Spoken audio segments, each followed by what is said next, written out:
SFL webinar series.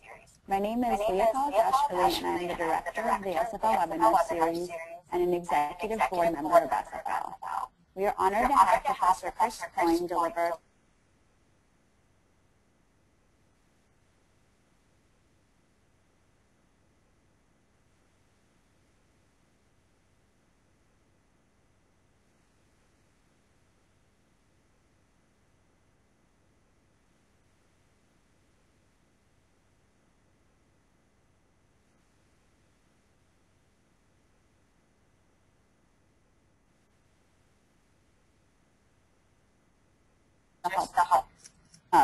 to help them advance their ideas and applications at classical levels. The resources we offer include free books for student groups, a speakers network, protest grants, handbooks on running a student organization, tabling kits, leadership training, an academic journal for liberty and society, and our bread and butter conferences. The SFL webinar series is our way of giving you access to the ideas and mentorship and liberty year-round from wherever you are. We hold webinars each week to put you in touch with our top mentors and scholars for liberty in the country. Tonight's webinar is with Christopher Coyne. Chris Coyne is the F.A. Harper Professor of Economics at the Allocating Center at George Mason University. He is also the North American editor of the Review of Austrian Economics.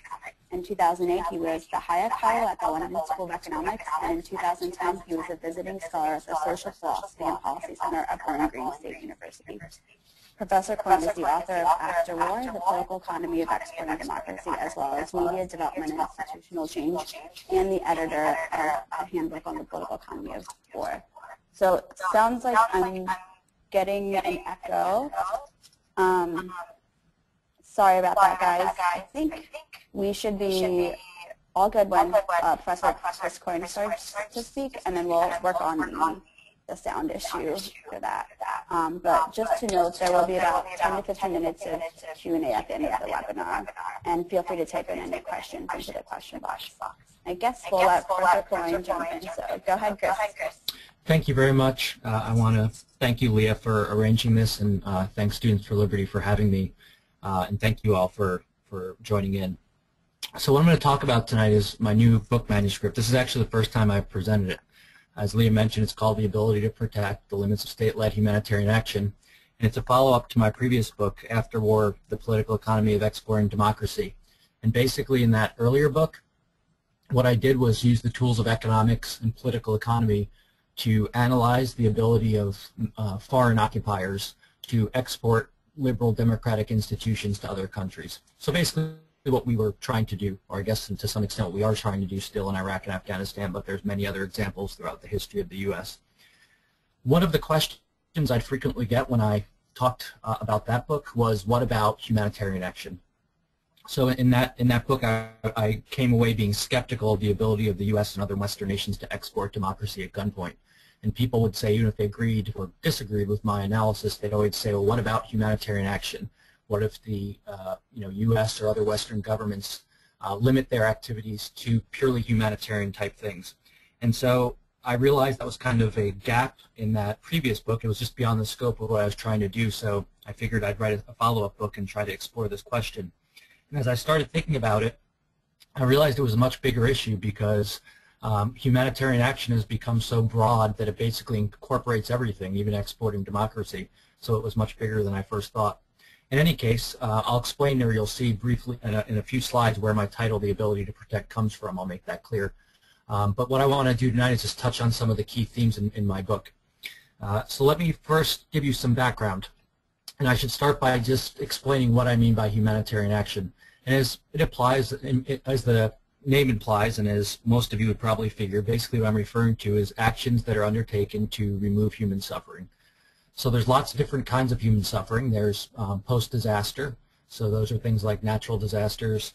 There's genocide, there's post-conflict suffering, there's extreme poverty, so many places in Africa, for instance. And there could be other examples as well. I should note, by the way, that what I'm going to talk about tonight applies both domestically and internationally. So I'm going to focus mainly on international humanitarian action. So in other words, the United States government going into Libya, that's a good example. But everything I'm going to talk about applies domestically as well. So for instance, you could think about the U.S. government intervening domestically in the wake of Katrina, for instance. That would be an example of humanitarian action as well, state-led humanitarian. This is an economist. And basically what I realized when I started looking at this stuff was that most politicians and practitioners who are involved in humanitarian action talk about, or focus on, I should say, the moral aspects of the problem. So you can look back to John F. Kennedy, who was key in founding the United States Agency for International Development, USAID, in the 60s. And as you can see from this quote, he points out that there's a moral obligation for developed countries to help poor countries. There's many examples of this, and I could have put up many quotes, but another example of this is the R2P doctrine, the responsibility to protect, if you've heard that term. Basically, this is a normative doctrine, as the name implies. The argument is basically that the international community has a responsibility, a duty to protect people in other countries when their governments are unable to do so. And so you can see, hopefully, how my title of my book comes about. It's called The Ability to Protect. So instead of focusing on the normative aspects, on what we ought to do, I'm using the tools of economics and political economy to focus on the positive aspects. So instead of making the argument that the U.S. government or governments of developed countries in general have a moral obligation or a responsibility to help others, what I want to talk about is what is their actual ability to help others. In other words, what constraints do they face and what can they actually accomplish in practice. As an economist, we try to remain as positive as possible, not positive in our outlook, but more specifically positive in the way we approach our subject. So we try to focus on what is as compared to the normative aspect, what ought to be. And of course, while I can't make moral arguments as an economist proper, economic arguments can inform those moral obligations. So for instance, you might say, well, we have an obligation, a moral obligation to help other people, and I can use the tools of economics to understand exactly what you can and can't do. And then that will help inform whether that moral obligation is actually something you should try to fulfill. This is important because let's say you somehow arrive at a position where you say, okay, we have an obligation to help poor people, a moral obligation. If I demonstrate to you that your efforts to help people, which might be driven by the best of intentions, let's say they actually end up harming the very people you want to help, then you'll step back and be like, okay, that moral obligation is not a very good one because I'm actually harming the people that I intended to help. And that's the power of economics. So while economics can't tell us what we should do, that's a ethical or moral question, it can help us inform those questions. So the responsibility to protect doctrine, it emerged, I think, around 2000, but it was officially adopted by the United Nations in 2005. And you know, this kind of language, the responsibility to protect language was used, if not exactly in that language, and rhetorically it was used by President Obama and by other world leaders with Libya. People have brought it up now with Syria. And again, the argument is that if governments are unwilling to protect their own people, or if they're harming their own people, like what's going on in Syria right now, the international community has a duty, a moral obligation to intervene to prevent it. Again, it's a moral argument. Some other examples. Tony Blair, 2007, points out the moral power of political action to make the world better. Barack Obama points out that wealthier nations have a moral obligation. And basically what you see with politicians is this rhetoric around moral obligations and really a neglect of basic constraints. Let me give you an example of a quote that illustrates the lack of basic constraints. So this is from Secretary of State Hillary Clinton, who was talking to the Council of Foreign Relations. And she said the following, this is a quote: "Americans have always risen to the challenges we have faced. That is who we are. It's in our DNA. We do believe there are no limits to what's possible or what we can achieve. For the United States, global leadership is both a responsibility and an unparalleled opportunity." That's the end of the quote. So you might say, okay, this is just fluffy rhetoric that all politician types use. Well, maybe. But if you actually look at how politicians act, and policymakers, and even humanitarian practitioners, both in government but also in NGOs and in civilian type roles, oftentimes they act as if there's no limits, there's no constraints on what they can accomplish. In other words, what they focus on is, oh, we just need more resources and more effort and more planning. And if we have the right resources and the right people, we can achieve any outcome we want. What economics focuses on is that there's real limits on what we can accomplish. And if you try to go beyond those limits, you can actually cause more harm than good. And I'll talk more about that momentarily. So my purpose is basically to focus on the ability of outsiders to help people in need. All right, so there may or may not be a moral imperative, a moral obligation to do so. From my standpoint as an economist, it's irrelevant. what I want to focus on is what actually can you accomplish in practice. So in some sense, I lose some of the glamour, right? It's nice when people can say you have a moral duty to do this, you must do this, we have to intervene here. People like when there's some kind of rule of thumb of when you should intervene and when you can't or shouldn't intervene. I'm going to offer no such thing. I don't claim to have any magical formula of when the U.S. government should intervene to help people or shouldn't. I'm not going to provide a how-to guide of how to rebuild countries or fix them or cause economic development. In stark contrast, what I'm going to do is point out the limits, what we actually can accomplish. So you might, you know, given your skepticism of government, which I imagine many of you have given that you're listening to me right now, a lot of this may not seem surprising to you. But do keep in mind that for a majority of people, they view government as a solution to many of the problems in the world, humanitarian problems being just one of them. So what I'm going to point out, I don't view as being pessimistic. I view it as basically being a realist from the standpoint of pointing out what can actually be accomplished in practice. Again, keeping in mind that neglecting these constraints and neglecting the incentives at work can cause real harm to ordinary people. It can actually increase suffering, which, of course, the goal of humanitarian action is to remove. Now, as my title indicates, I'm going to focus on what I call state-led humanitarian action. By state-led, I basically mean the government plays a dominant role. Typically, they play a lead role in organizing the humanitarian action. They fund it, and they oversee it. Now, in addition to focusing internationally, I'm going to put aside, we can talk about this during the Q&A if you want, issues of purely private humanitarian action, things like, for instance, private charities, churches, and so on. But what I want to point out for now is that since World War II, if not slightly before, maybe since World War I, you could make the argument, the state, in other words, governments, both single states, so like the United States, and the what's called the international community, that's things like the World Bank, the IMF, and so on, it's basically collections of governments, have become the dominant player in international humanitarian action. In other words, it's very hard to find humanitarian action that does not involve government in some form. Even NGOs, non-governmental organizations, have become increasingly reliant on government funds. And if you look at basically the receipts, the flows of money to NGOs, early on, so at the turn of the century, early 1900s, basically those organizations had to raise donations privately. As time progressed, they started to receive more and more funds from government.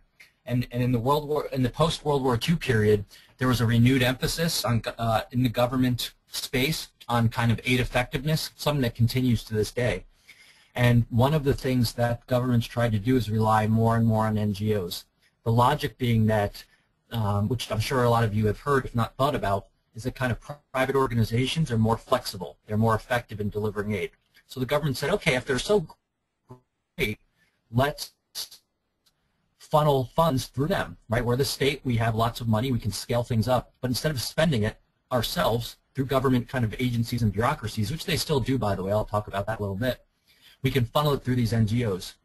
Of course, that causes some issues, which I'll discuss in a little bit, mainly that NGOs are no longer, again, NGO stands for non-governmental, really they've become an arm of the government. They become governmental organizations in a weird way because they're subject to a lot of the rules and restraints put in place by the government.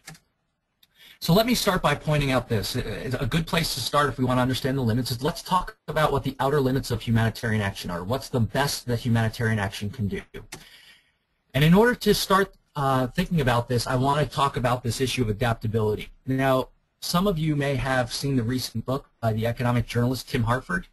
He writes for the Financial Times, among other outlets, and his newest book is called Adapt. I think the subtitle is something like How Success Starts with Failure, or something close to that.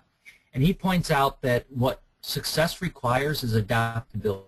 And adaptability is basically the ability of people or organizations to learn from their mistakes. Not just to learn from their mistakes, but also to correct those mistakes relatively quickly. And of course, he points out that, look, we're human. We make errors all the time. That's not surprising or novel.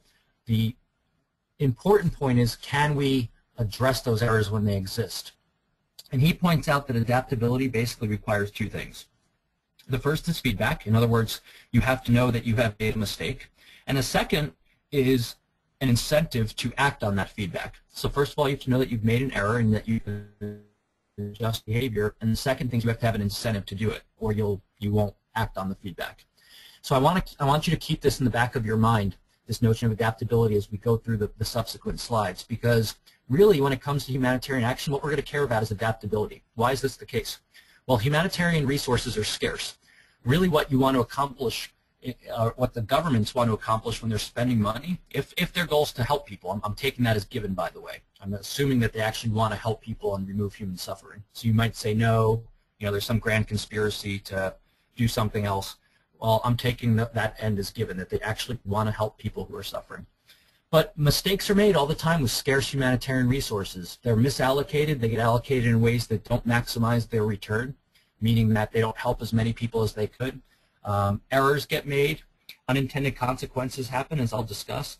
And adaptability would require those errors to be realized and then acted upon. So we want to understand if there's feedback and if there's an incentive to act on that feedback.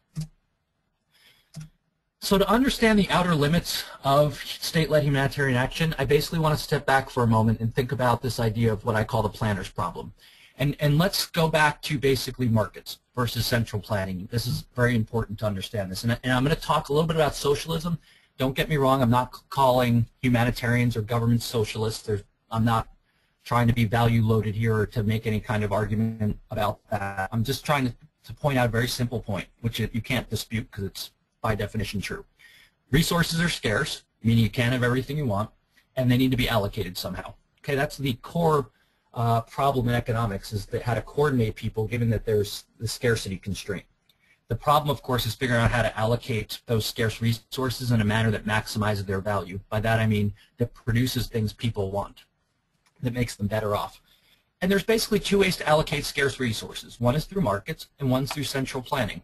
And this is important because the adaptability under each system is very different. The idea or the argument of why markets are more effective at allocating resources than central planning goes back to something called the socialist calculation debate, which you may have heard of. Basically, this occurred in the early 1900s up through, 1930s, 1940s. And on the side of capitalism, of markets, was Ludwig von Mises and F.A. Hayek. And then on the other side, on the side of central planning was, well, I won't name them all, but there was an array of people who are arguing for the effectiveness of socialism as a means of allocating scarce resources. I should make very clear, because people get confused, this was not an ideological debate. So it wasn't like Mises and Hayek were saying, I like markets because of natural rights, or I like them because I like them. It was a purely technical economic argument. It was an argument over what means of organizing economic activity was the most effective means for improving the human condition, in other words, producing wealth.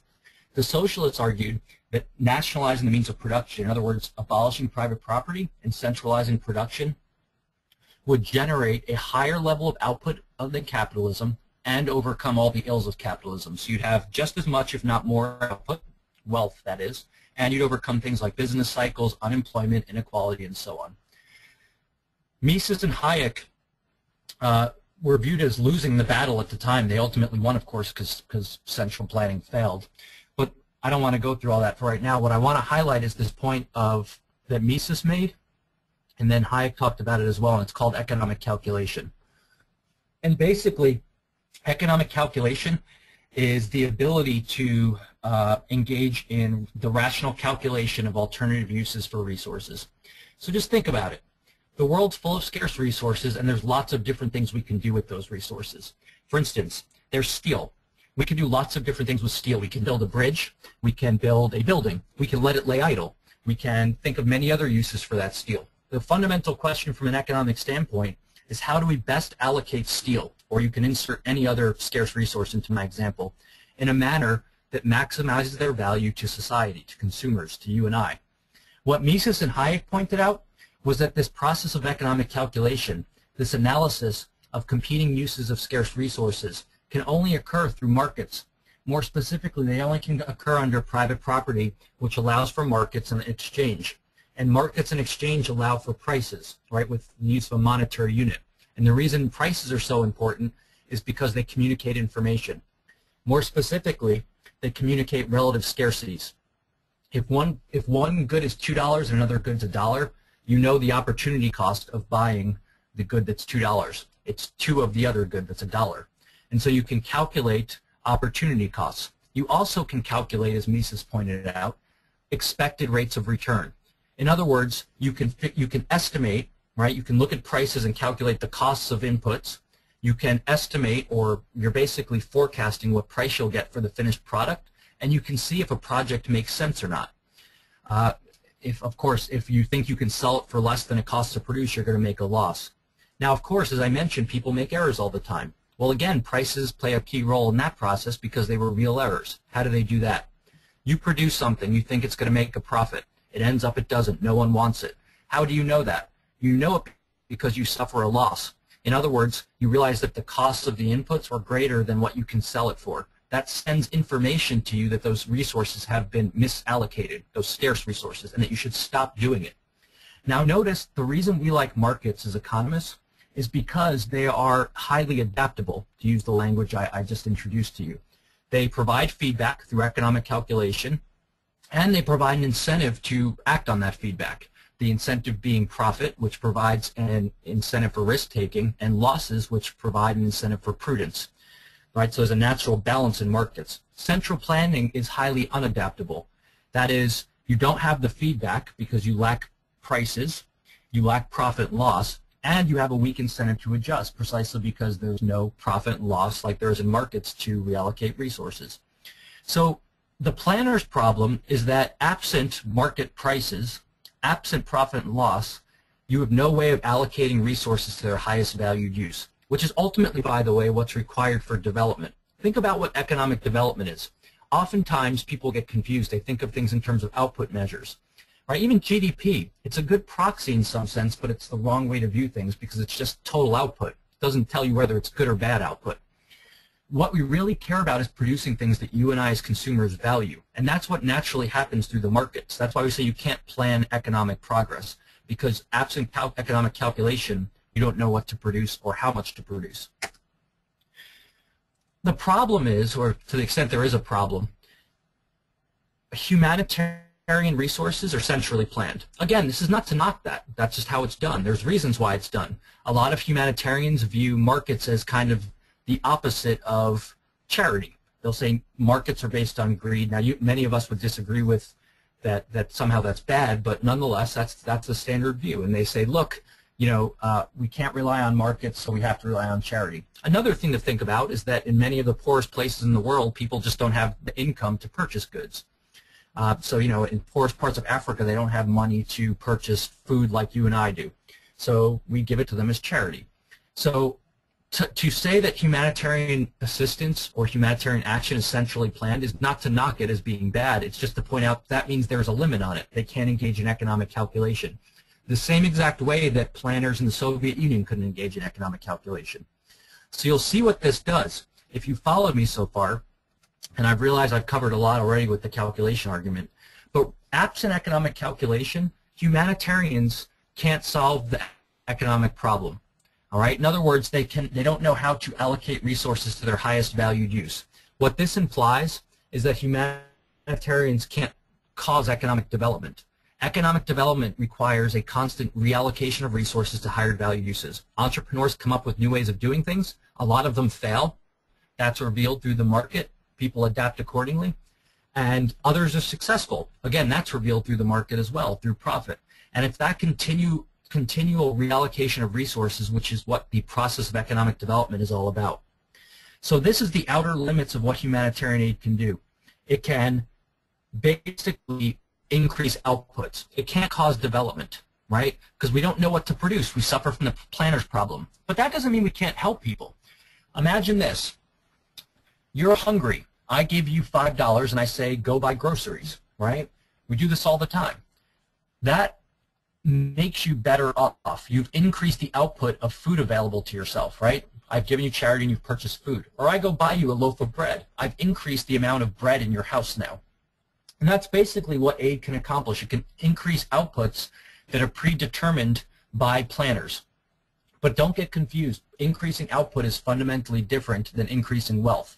To understand this, I could become a czar of bookshelves. Same office right now. I could say, look, I want to put a lot of people to work and increase output. I'm going to tax people at 90% and allocate all those taxes to producing bookshelves. And we'll have lots and lots of bookshelves. People will be put to work and we'll increase output, we'll increase GDP. Most of you would say that's patently absurd. And the reason it's absurd is because we don't need that many bookcases, right? We don't want to allocate all our scarce resources to bookcases. We like lots of different things. In that instance, I've increased output, but I haven't increased wealth. They're fundamentally different things. So now here's the problem. Even within those outer limits, right? So people stay within them. In other words, humanitarians try to increase outputs. By the way, that is a purely technological problem. It involves things like picking up stuff that's already produced and bringing it to those in need. But if you look, there's lots of examples where even these efforts mess up. So this is one example I found from Afghanistan. There's tons of these examples. Medical equipment. Okay, so we give medical equipment to hospitals in Afghanistan that we're building as part of the reconstruction effort. In principle, this makes sense. We're helping people that need health care, right? We're giving them high-tech health care devices. Well, there's tons of examples of this just being wasted, and here's one, right, where the report indicates that the resources are just sitting there unused, they're in boxes, no one knows how to use them, there's no maintenance, right? Just basically wasted. Good scarce resources are sitting there and they're not helping anyone, even though they were intended to do so. Another example from Africa. Okay, this is from another government report. Up to 70% of equipment lies idle due to mismanagement of the technology, lack of user training, and so on. Again, scarce humanitarian resources. They could have been used to help people if they had been delivered in the right way to the right people. This is within the limits of what humanitarian action can actually accomplish. It's not trying to solve the economic problem. You don't need economic calculation. Notice what this means, by the way. This would be the equivalent of me saying to you, okay, you bought one loaf of bread last week. I'd like you to buy 2 loaves this week, and I'm going to pay for the second one. Here's $2. And then you go to the store, and you come back, and you have no loaves of bread. And I'd say, wait, what happened? Right? I gave you money. It's a purely technological issue. You walk into the supermarket buying loaves of bread, right? This should be very simple. And you say, yeah, along the way, the money got lost, right? Or it got wasted somehow. I got to the supermarket, and the money got wasted. That's basically what's happening.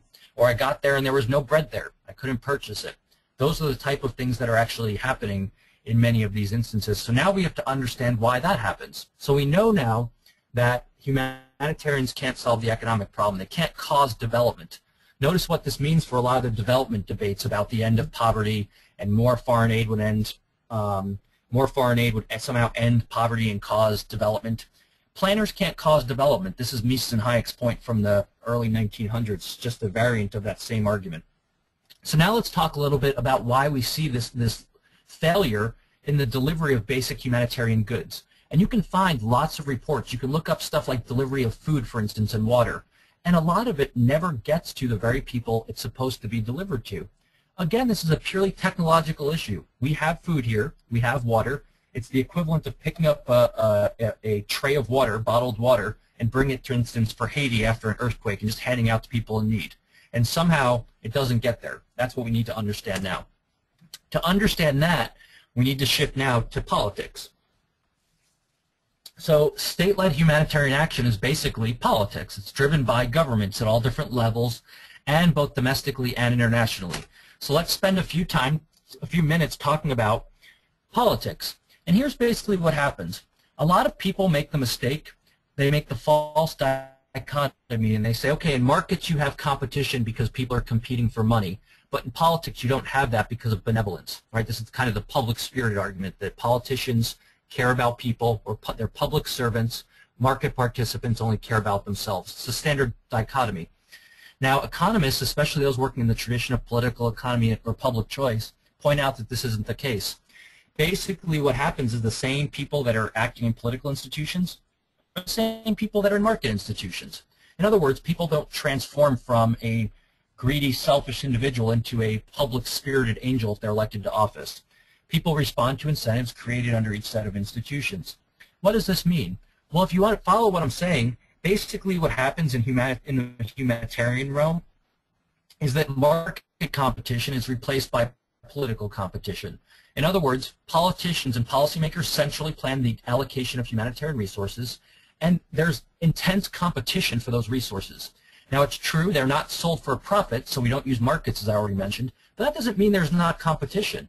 Here's just a few of the parties involved that are heavily involved in influencing, competing for scarce humanitarian resources. Recipient governments. Okay, these are the governments in the country receiving the resources. They compete constantly to get as much aid from developed countries as they can. Within donor governments, if you look at the array of agencies and bureaus involved in the delivery of humanitarian aid just within the United States, there's many of them. They're competing for scarce resources, right? So the legislature divvies up the budget, and then everyone's trying to get their hands in the pot as much as they can to secure as much as they can so that they have the resources to control. NGOs, as I mentioned, non-governmental organizations, they start to compete for government contracts because if I don't get it, you're going to get it. So what happens? Well, NGOs start allocating a lot of their effort and a lot of their own resources to basically building political relationships such that they can secure more resources than other NGOs. And in doing so, as I already mentioned earlier on, they lose their independence. And finally, special interests. Special interests are basically collections of voters who attempt to influence policy. So what's one example, and there's many, of how this affects humanitarian aid? Well, some of you may have heard of something called tied aid. Okay, and here's what tied aid is very quickly. Tied aid is that the United States government, can be any government, but let's stick with the United States, gives aid to another country. But they tie it to certain conditions, hence the name tied aid. One example of this is food aid. So the U.S. government will give food aid to countries, but they say, well, you can have the food aid, but you must purchase it from U.S. manufacturers of food, and it must be shipped over to you on U.S. ships, right? They tie it to certain conditions, in this case, the U.S. producers and the U.S. shippers. Why do they do this? Well, at least rhetorically, they do it so that they can monitor and control the aid. But if you actually look at what's going on, the food producers, the shipping industry, they lobby the U.S. government to do this so that they get business. Another example with tied aid is condoms in Africa. Condoms in Africa are actually produced in one of the most conservative towns in Alabama. And the reason they are produced there, which by the way they're produced at a cost of 4 times what they could be produced elsewhere. In other words, you could have 4 times as many condoms, which are one of the most effective means of spreading, preventing the spread of STDs. You could have 4 times as many if they were produced abroad, if we outsourced it. But we produce them in the United States because it creates jobs, and senators lobby for this in order to basically bring jobs to their district. And again, you can see how scarce humanitarian resources are wasted. So what's the main takeaway here? The first one is that humanitarian action is always political. Now, you're going to say, of course it is. That's not new or novel to me. Well, if you read stuff on humanitarian action, this point is continually overlooked. Humanitarians fancy themselves as somehow being independent. They kind of view themselves as being kind of neutral and above politics and above being manipulated. But the minute you include politics and things like I've discussed, it basically becomes political at all levels. And the second thing is that those most in need of aid don't receive it. We should have no confidence or very little confidence that the political process actually allocates resources to those countries that need them. By the way, if you don't believe me, think about what's going on in Syria right now, and it plays out perfectly. What's the problem in Syria? Well, people say we should intervene, right, to stop the violence, or the United Nations should. Well, what's happening? Russia and China, which are 2 members of the UN Security Council, are blocking it. Why? Well, guess what? They have important political ties with the Syrian government, and they don't want to ruin those ties. So even though people, innocent civilians, are dying, and let's assume that we could be effective in the intervention. I don't know if we could or not. But let's assume we could just for the sake of argument. It's still not happening. Those in need of help aren't receiving it because of political factors. So this is just a simple application of the idea that politics doesn't transcend basic incentives. Now let's talk about bureaucracy. Again, something most of you know a lot about, so I'm probably saying what you already know, but it's still good to highlight it. Excuse me, I just wanted to get a drink. Basically, bureaus are all forms of non-market organization. But in politics, basically governments are bureaucracies, right? They don't price their outputs, and they're basically a large nonprofit. That's what government is. Now here's the thing. We can use the tools of economics to understand and make some predictions about how bureaucracies operate and their general claims, and then how they manifest themselves in particular contexts will vary, of course. But here's the thing. Absent profits, right? So a business judges itself on its profit loss on its ledger, basically, whether it's profitable or it's not profitable. Bureaus can't do that. So what do? They measure their success based on the size of their budget and the number of subordinates. That's basically what indicates their power, their effectiveness, how much money they have to spend and how big they are. This creates three perverse incentives, or three tendencies.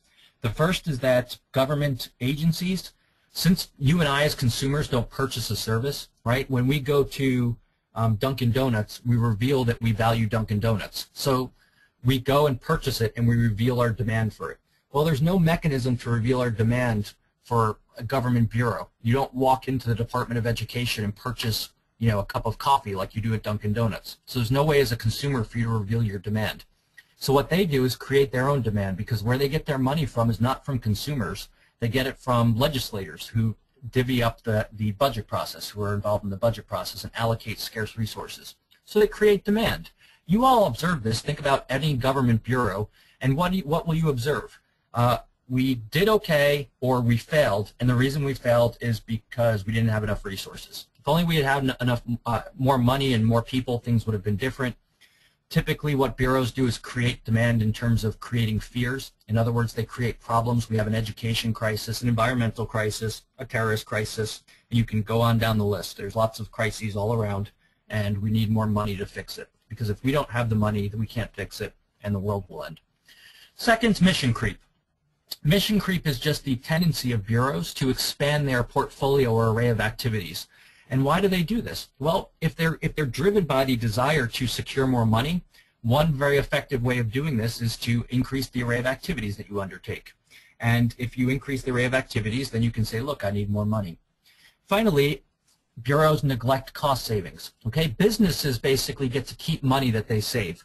Let's say you're a business owner and you figure out a way to save money during the quarter or during the year. You get to keep that money as the owner. You have a continual incentive to minimize waste. This doesn't mean that waste doesn't exist in private business. All it means there's a tendency to remove it. You have an incentive as a business owner to be adaptable. Resources are misallocated, and if you reallocate them more effectively, you'll benefit.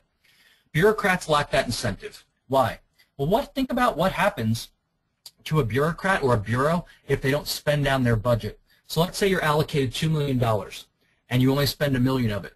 And you go back to the legislator at the end and you say, look, I was really effective. I saved the taxpayers $1 million and I was very effective. I did a good job. What are you going to do to reward me? And of course the legislator said, I'll tell you what I'm going to do. I'm going to cut your budget next year because obviously you can do the same amount of work that we thought you could on less money. So I'm going to use that money elsewhere. Bureaucrats realize this and spend down their budgets completely. They have an incentive to spend down all their money and ask for more. In other words, it's the exact opposite of what we observe in for-profit settings. So what happens? Well, basically, humanitarian resources are allocated through a very complex chain of layers of politics. This is what economists call a principal-agent problem. And a principal-agent problem goes something like this. A principal is an individual that hires someone, their agent, to do something for them. So imagine you're an employer. You have a business. You're the principal. Your employee is your agent. Now the problem from an economic standpoint is one of asymmetric information, or in plain English, monitoring. You have to make sure that your employees aren't shirking, right? You want them to work for you, to do things. They know that if you're not monitoring them somehow, they can shirk. They can not do their job, right, because you're not monitoring them. So the problem is that with asymmetric information, it's very hard to make sure that the people you've hired are doing what you want them to do. Now let's just think about a dollar. Okay, let's think about a dollar that goes from your pocket as a taxpayer to someone in Haiti, let's say, following the earthquake. Just think about it. You hire, I should be in quotes because you didn't hire them like you would hire any other contractor. You hired them through a political process of elected. But let's just go with the language. You hire an elected official who supposedly looks out for your best interest as a taxpayer. They tax you. Supposedly you pay it voluntarily. We'll go with that again because I don't want to get into that right now. But you hand your money over. And what happens then? Well, elected officials hire, again in quotes, government bureaus, right? They allocate that dollar to some government bureau to do something. Then government bureaus either spend the money directly or they hire people. So they hire employees or they hire NGOs, again in quotes. NGOs then either spend the money or they hire subcontractors. In other words, what I'm getting at is you have no way of knowing where your taxpayer dollars go, especially when they go abroad. It's impossible for you to track even if you wanted to. And what this means is there's no way for you to monitor the complex array of agents in the political process. What's the result? Exactly what we'd expect, lots of waste. Here are two examples, and you can find many others. I should just point out, if you look at the source of the quotes, Saigar, so that's the Special Inspector General for the Iraq Reconstruction, and then Saigar is Special Inspector General for the Afghanistan Reconstruction. Basically, it's a fancy title for kind of the auditor of the Iraq Reconstruction. That's the top one, and the Afghanistan Reconstruction. That's the bottom one. So weaknesses in DOD, that's the Department of Defense, financial and management controls left it unable to properly account for $8.7 billion of the 9.1, so over 90%, of the money that was allocated to development for Iraq. Now I want you to think about any business that couldn't account, literally could not account for 90% of its money. It would be out of business. In Afghanistan, close to $18 billion in funds earmarked for Afghanistan's reconstruction was unaccounted for in the labyrinth of contract bureaucracy. In other words, they couldn't track $18 billion of taxpayer money. It's literally just floating out there somewhere. We know it's out there, we just don't know where it is, how it's being spent, and so on. This is just two of numerous examples of this type of logic. And it's very simple why it happens, because people don't have an incentive to take care of it. So you get constant waste, you get weak adaptability with bureaus because they don't have an incentive to take care of resources, and you constantly get a tendency to push beyond the outer limits of what humanitarian action can achieve. Why? Well, go back to what I talked about with mission creep. So if you're a bureau, how do you get more money? You expand your array of activities. What does that mean? Well, ideally, you'd focus on humanitarian logistics. That's the delivering the water from us to Haiti. That's the purely technological issue, which, again, we're not very good at. What happens with mission creep? They say, oh, well, we just can't deliver the water. We have to make sure that people can produce their own water, and we have to help them get developed so that they don't become dependent on us, right? So now we have to get involved in development, and they continue to expand their portfolio of activities such that it becomes so broad that they move beyond the outer limits I discussed earlier. Now we go to system effects. This is the other reason why there's so much failure. System effects is just another word for basically unintended consequences. But talking about it in terms of systems, I think, is a better way to think about it, because here's what happens. People tend, it's our natural tendency when it's the way our brains work, to kind of compartmentalize things and simplify things. In other words, we think about things in linear terms, right? More inputs equal more outputs. That's how we think about things. But systems thinking, specifically complex systems, indicates that that's the wrong way to think about it. So with systems, you basically have a set of elements that are interconnected, and a change in one part of the system will have ripple effects throughout the rest of the system, and the entire system exhibits properties and behaviors that are different from each of their parts. This, by the way, is just another way of saying a concept you're all familiar with, which is Hayek's notion of spontaneous order, purposeful human action but not human design. Basically what he's saying is that, what Hayek's saying is that the broader order is a complex system that no one person can understand, let alone design. System effects basically refer to unintended consequences. And here's what happens. Policymakers, politicians, they intervene in complex systems. They think they understand what's going on. They're supposed experts. I put that in quotes. And they say, okay, if we just get these resources, this amount of aid, we undertake these better political institutions or economic institutions and so on. That's linear thinking. It's like building a bridge, right? What soil? They figure out what type of bridge that will be most effective in terms of supporting the expected traffic. They can figure out what resources are needed, and they can build the bridge. That's a technological issue, right? And that's fundamentally different than planning a society. You know, one of the things people always say to me, and politicians always say this, you'll remember after the BP oil spill, President Obama got on TV and he said, you know, we sent a man to the moon so we can do X, right? That's completely irrelevant. You know, people have said this to me, we sent a man to the moon, we can fix Afghanistan. Well, I've looked a lot at the materials on Afghanistan. None of them say the goal is to launch a spaceship from Afghanistan or send someone to the moon. That's a technological issue. It's not the same as rebuilding an entire country. Those are two fundamentally different things. So basically what happens is when politicians think of things in aggregate terms, what I mean by that is think about just, okay, we're going to spend more aid, right, and we're going to get more growth. That's linear thinking. It's that more inputs equal more outputs. What this neglects is that people behave strategically, right? If you inject aid into a system, you're going to shift people's incentives, and you're going to change their behavior in the future as well. All right, so again, all I'm really getting at here is the basic economic point that people respond to incentives. If you dump a ton of resources into a country, you're going to have people react strategically and change their behaviors both in the present and in the future. So what are some examples of negative system effects? Corruption, dysfunctional political institutions, right? If you pay governments for being corrupt, now of course we don't think about it as paying them, right? It's not like they're getting rewarded. Well, they really are. How do countries get foreign aid? Well, you have poor people. How do you have poor people? Well, you have relatively bad political institutions which keep people poor. So if governments get foreign aid for being dysfunctional, they have an incentive to be dysfunctional. What else? What we call the dependency effect, or the Samaritan's dilemma. Here's the dilemma that you face if you're a good Samaritan.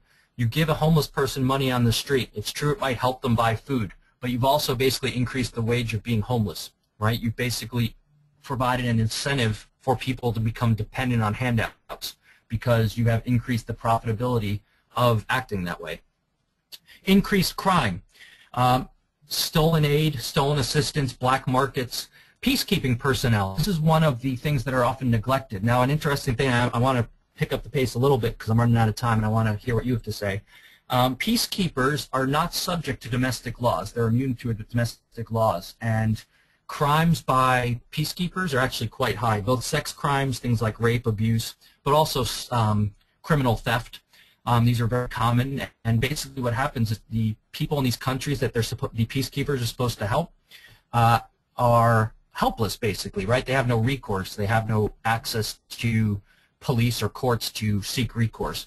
I think there's a movie called The Whistleblower that talks about this in the context of Bosnia, which, of course, one instance of sex crimes committed by peacekeeping personnel created a big scandal.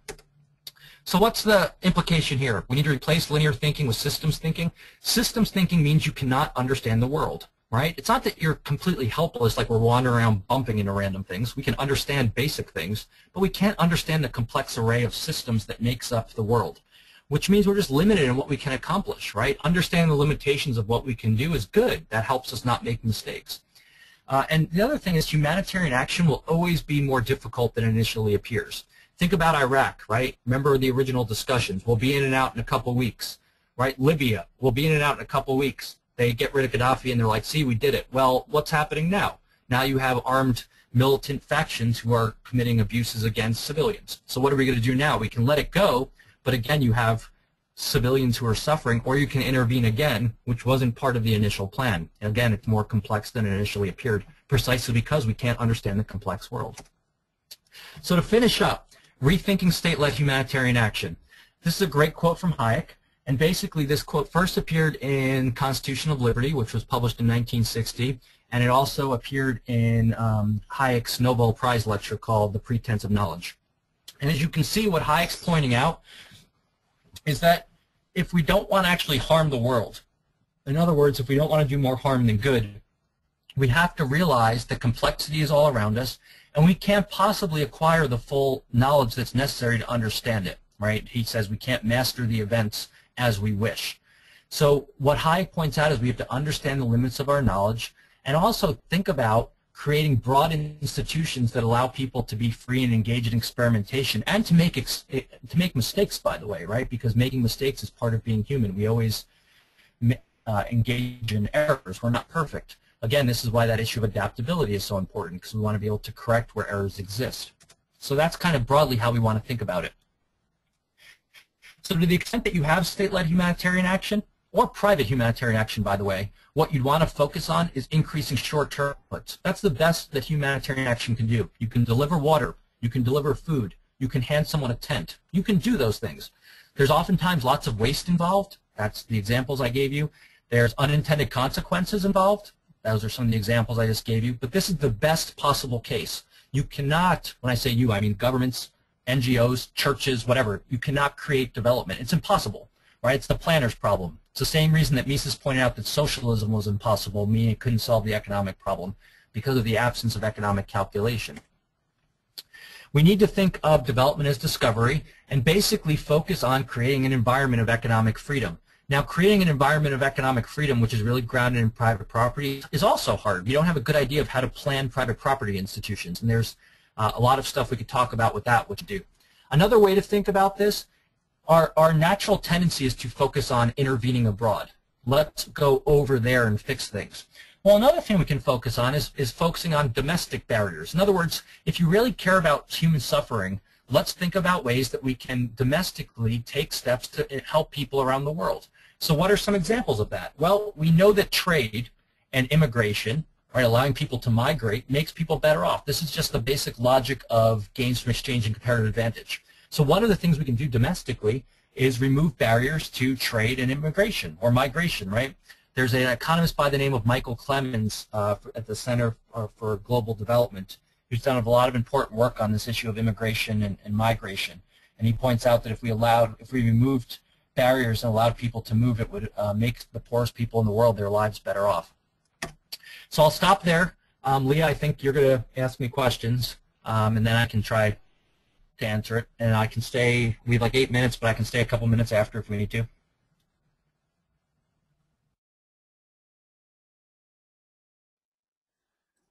Thank you so much, Chris, and to all of our participants.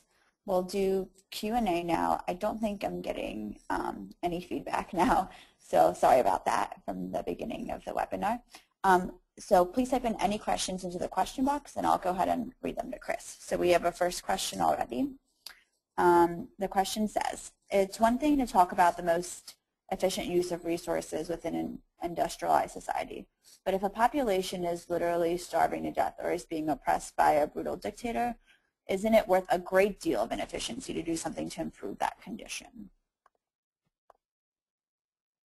Okay, so a question about efficiency of resources, and I want to argue that you still should want to argue for efficiency. Why is that? Let's say lots of people are starving. Actually, efficiency is even more important in this instance. You have 5 loaves of bread to hand out.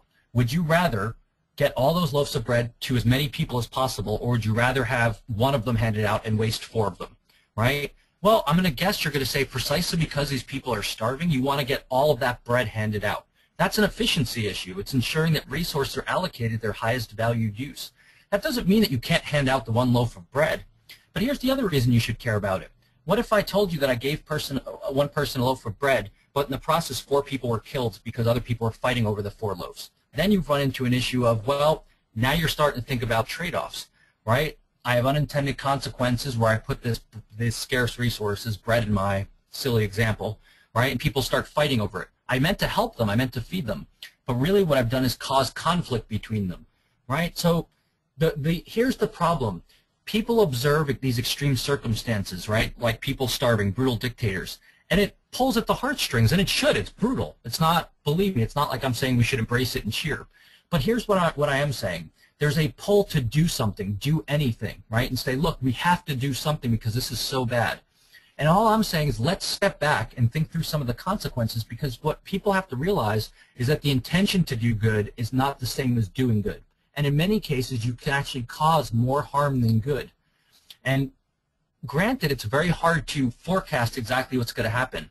But a lot of times, basic mistakes are made that could have been avoided if just a little more thought went into it. So I think one of the things we have to be very careful about is assuming because things look so bad that they can't get any worse. They can. All right? And we can actually cause more suffering to people who are already suffering a great amount. And that's what we have to realize.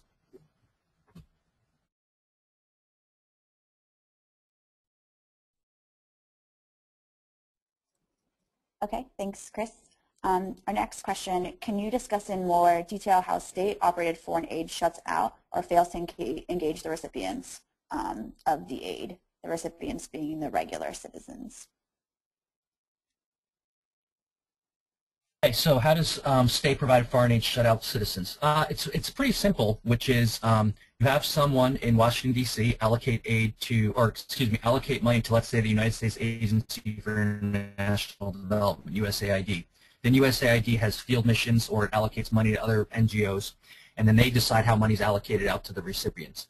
Now, who are the customers in this instance, right? Look, we understand how markets operate, and what do we like about markets? There's producers and there's consumers. And we talk about consumer sovereignty, the idea that consumers drive the process. That's what we like about markets. That's when we talk about markets satiating the wants of consumers, what we mean. Let's think about it in the context of foreign aid. The final recipients are technically the customers. They're the people we're trying to help, right? The people that's starving, for instance. Okay, if they need food, we don't want to hand them a book, right? We want feedback from them, just like markets yield feedback. What's the problem? With foreign aid through states, there's no feedback from the customer, none at all. The customer becomes the various bureaucrats in the process who lobby for aid and then decide how to allocate it. This does not mean, by the way, that all aid is wasted or can never help anyone. The broader point is the very basic issues of adaptability, feedback, and the incentive to adjust are not there. They're just not there in the context of state-led humanitarian action and foreign aid. And you can look at there's tons of studies on the ineffectiveness of state-led foreign aid. This is not novel to me. It's not because I'm a libertarian, I don't like government. Even the staunchest proponents of more foreign aid point out that it's failed, right? Jeff Sachs at Columbia University, he's the runs the Earth Institute, right? He's lobbying right now to become president of the World Bank. What does he argue? In his book, The End of Poverty, he says, look, foreign aid hasn't worked, but we need just smarter foreign aid. So he even admits it hasn't worked. Then the debate shifts, can we make it better or not? And then that's a whole debate in itself. But the reason it hasn't worked is because of perverse incentives and the lack of knowledge, right? Planners don't know how to allocate resources to maximize their value, and they don't have an incentive to fix things when they go wrong. And that's fundamentally what happens. There's a fundamental disconnect between recipients and you and I as taxpayers.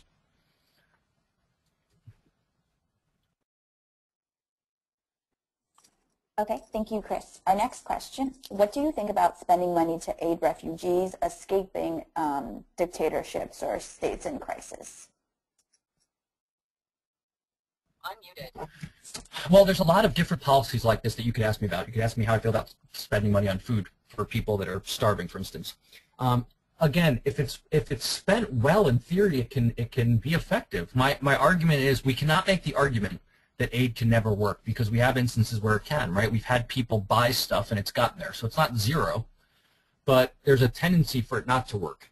And so giving refugees money that are escaping a dictator is fundamentally no different than any other kind of aid. So I don't want to make a blanket claim that we should never do it, but as an economist, what I can point out is absent the appropriate incentives and knowledge, it's not going to be effective. So what I'd want to know, or what I'd push back, I guess, if someone asked me about this, is I'd say, look, how are you going to decide who gets it, who gets how much? How are you going to monitor that the aid is used the way you want it to be used? What incentives do you have to change your behavior if it's not being used? And what do you think the unintended consequences are? What negative unintended consequences are going to arise? You know, there's, for instance, with refugees, there's many examples of setting up refugee camps and the actual members of the army that are committing the genocide, since they don't, you know, in these countries they're wearing civilian clothes, a lot of them. They don't wear full military garb, so it's not easily identifiable. They end up in the camps. In other words, they end up consuming humanitarian resources, and they kind of recoup and then go back out and kill people. There's an excellent book by, what's her name? Fiona Terry, or I think her name is. I might be getting that wrong. Yes, Fiona Terry. It's called Condemned to Repeat, and it gives case studies on how humanitarians have actually, in many cases, ended up harming the very people they want to help, like these cases of genocide, where they actually end up supplying aid to the very people committing the crimes.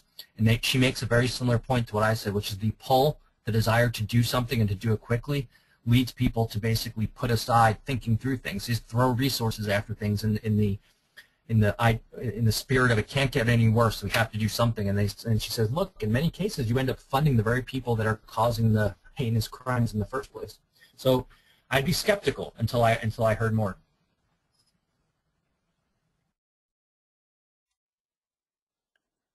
Okay, thanks, Chris. Our next question, what is your analysis on the microloans, and are these a step towards overcoming the problems planners usually face? Unmuted. So I take this to be a question about microfinance, I believe is what we're getting at when we say microloans. So microfinance, for those who aren't familiar, are basically small-scale loans to people in poor countries.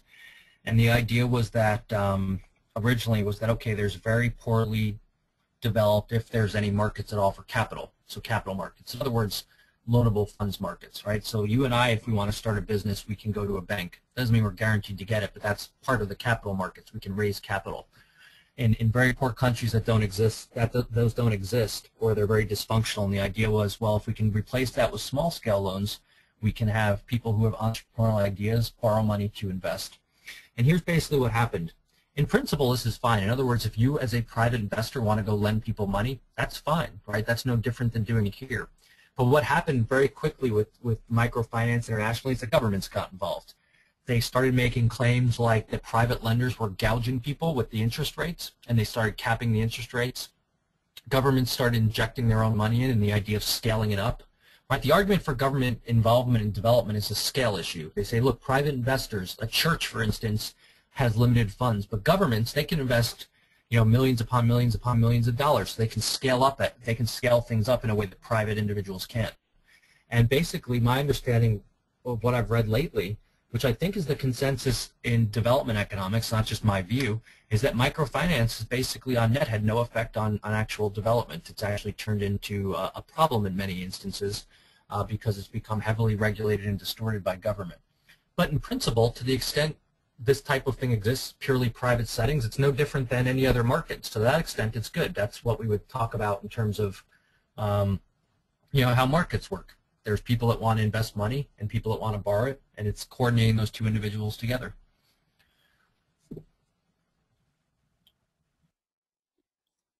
Thank you, Chris.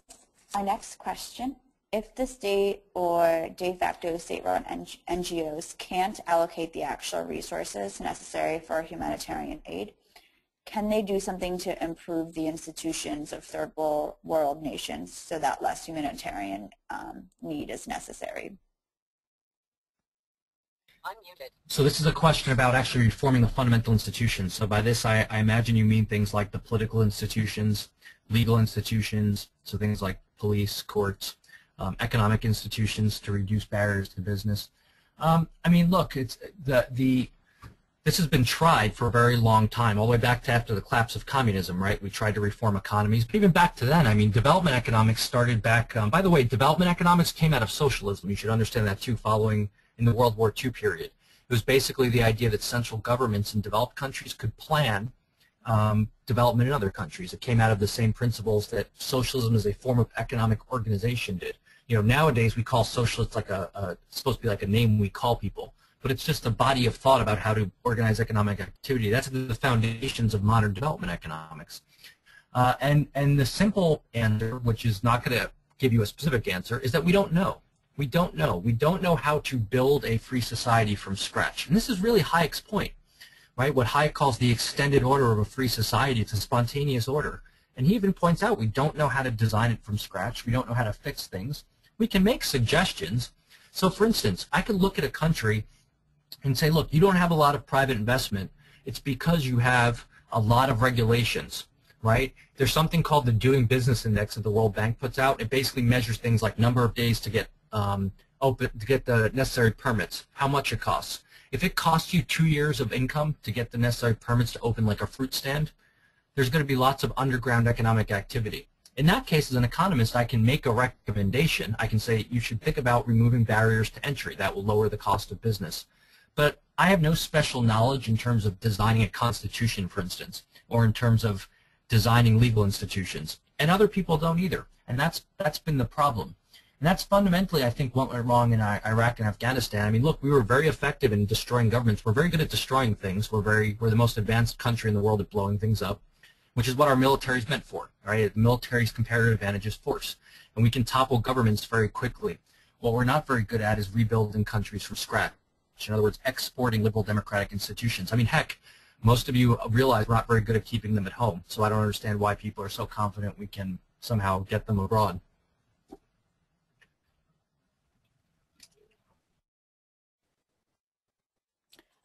Okay, thank you, Chris. And looks like we're a bit out of time. Let's end with one more question.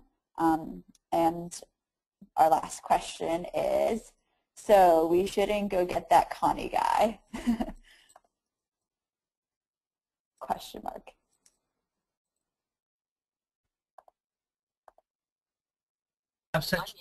We have sent troops over there, small armed forces, but we definitely shouldn't watch a documentary on YouTube and base any foreign policy off that. There's one of the things people like to talk about is, well, if you all believe in freedom and liberty, right, we wouldn't be here. So what can we talk about when we see people suffering? Well, think about this. What would a truly private humanitarian system look like? we have part of it in place already. I'm sure some of you, if not all of you, give to charity in some form. You've helped people before, even if it's just friends or family members. That's private humanitarian action. You could envision something else internationally where people funded almost mercenaries to go abroad and get people like that. Now there's problems with that too. It's not perfect, but you can think about alternatives like that. But the reality is these are complex issues, and here's something I want you to keep in mind, which I've realized a lot of conservatives and libertarians forget about. You are skeptical, I take it, of the government's ability to run the post office, of their ability to run the education system, of their ability to run healthcare, to regulate if you eat Doritos or not, and so on. I could keep going. Those are all domestic issues in a first world country. I don't understand why people who are skeptical of those type of things all of a sudden grant magical powers to the government when we say, okay, they can't run the post office very well, but if we give the post office guns and send them to another country, which is really what government bureaucracy is, that's why the post office doesn't work well, somehow they can create development, rebuild entire countries, and make things better off for people. It's just the same things that make you skeptical domestically. Keep that same mindset internationally, and I think it will go a long way. And remember, it's much more complex internationally. So things that we aren't very good at home, when I say we, I mean the government, it's going to be even worse when we go abroad. And if you think about it in those terms, that's the way to frame it. Now, I'll leave you on a note of optimism, which is the best thing we can do for well-being around the world is increase economic freedom. You all know that what the process of wealth creation is driven by entrepreneurs and innovation. So the best thing you can do is continue to agitate for increased economic freedom, even domestically. That will help people globally. This is just globalization on markets, right? So that is the single best way to improve the human condition over the long term. So that's what I would recommend that you continue to think about and agitate for. Thank you very much for listening. I appreciate it. And again, thank you, Leah and Students for Liberty, for having me. Thank you so much, Chris, and to all of our participants this evening. We apologize if we couldn't get to your question, but please feel free to continue the discussions with other participants in the chat room or on the Facebook event. And I hope you can all continue coming back to our webinars to learn more throughout the year. Our next webinar is next Wednesday, March 28th at 8 p.m. Eastern Time with Jeffrey Friedman on The Myth of the Greedy Bankers, what really caused the financial crisis and what that says about capitalism. To register for the webinar, please visit studentsforliberty.org. On a final note, shortly you will receive a follow-up email where you will find more detailed information about SFL on our next webinar. You'll also receive a survey to evaluate the webinar. Please take a couple minutes to fill it out. It helps us know how to improve our programs and makes these webinars more interesting for you. And with that, I think we are officially wrapped up. We apologize again for the sound issues in the beginning, but thank you again for your time this evening, and have a wonderful night, everyone.